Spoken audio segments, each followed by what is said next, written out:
Indo Nepal চুক্তি 1950-এর যেটাকে abuse করে আজকে আমরা দেখেছি নেপালের নাগরিকরা পশ্চিমবঙ্গের ভোটার লিস্টে ঢুকে যাচ্ছে। আমরা এই এসআইআর যে হচ্ছে স্পষ্টত দাবি জানাচ্ছি যে নেপালের নাগরিক এবং তার সন্ততি যারা ইল্লিগালি পশ্চিমবঙ্গের ভোটার লিস্টে ঢুকে আছে তাদের পশ্চিমবঙ্গের ভোটার লিস্ট থেকে বার করতে হবে। তার কারণ পশ্চিমবঙ্গের ভোটার লিস্ট শুধুই পশ্চিমবঙ্গের যারা ভূমিপুত্র, বাংলার যারা ভূমিপুত্র এবং পূর্ববঙ্গ থেকে যারা ধর্মীয় নিপীড়নের কারণে এসেছেন পশ্চিমবঙ্গে তাদের, এর বাইরে কাউকে পশ্চিমবঙ্গের ভোটার লিস্টে মানা হবে না। এবং এটা করলে পশ্চিমবঙ্গে যে বিচ্ছিন্নতাবাদের যে আঁতুড়ঘর সেটিকে আমরা ভেঙে দিতে পারবো, এটা আমরা মনে করি।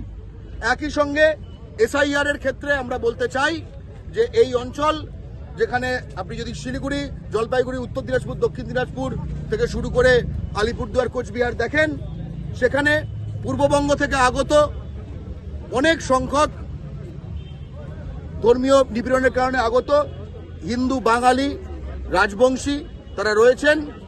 বাংলা পক্ষর স্পষ্ট দাবি পশ্চিমবঙ্গের হিন্দু বাঙালি, পশ্চিমবঙ্গের হিন্দু বাঙালি ঘটি যারা এদেশীয়, পশ্চিমবঙ্গের এদেশীয় ঘটি মুসলমান বাঙালি, এখানকার নস্য শেখ, পশ্চিমবঙ্গের ভূমিপুত্র যারা এখানকার রাজবংশী, অর্থাৎ বাংলা পশ্চিমবঙ্গে যারা ভূমিপুত্র এবং যারা পূর্ববঙ্গ থেকে এসছেন ধর্মীয় নিপীড়নের কারণে বাঙালি, রাজবংশী, তাদের কাউকে বাদ দেওয়া যাবে না ভোটার লিস্ট থেকে। যদি একটা নামও বাদ পড়ে তাহলে বাংলা পক্ষ ছেড়ে কথা বলবে না, যুদ্ধ হবে।